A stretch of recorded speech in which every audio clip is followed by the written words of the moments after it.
So you went to Singapore after the age of 13, after BIS. Yes. And you pretty much stayed there, I guess, for another 7-8 years until until I was like 21. And then going to the US university. Yes, for 3 years. Even going to a Singapore government school, I mean, let's talk about cost of living in Thailand compared to Singapore. It's day and night. It's completely different. I mean, taxi drivers in Singapore make 150,000 baht a month. Otherwise, you can't survive. Right.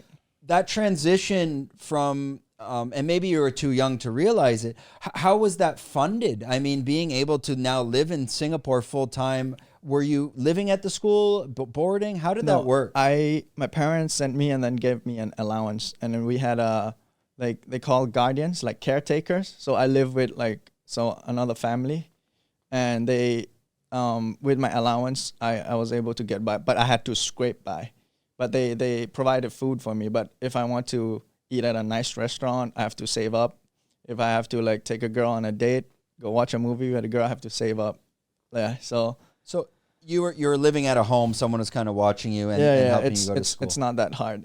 But the hard part was the education system. Yeah. Yeah. I lived in China as well, and I saw the education system. I would see the Chinese schools even from my balcony. It's basically military style, very drilling you on math in terms of repetition. I mean, a lot of these systems, the level of education they're learning at math, let's say in grade 3, they're teaching algebra. In North America, we don't learn algebra till like grade 7. Yeah, it's crazy. It's seriously next level. How was that transition as well, living in Singapore? Did you notice, was it difficult in terms of, different lifestyle, culture, food? Yeah, I guess the biggest shock factor was how they treat like kids. I don't know, like, because when I'm in Thailand, under 13-year-old, they still treat me nice. When I go and buy stuff, when I go and like talk to people, they still treat me like as a kid, like nicely. But at Singapore, they treat me like pretty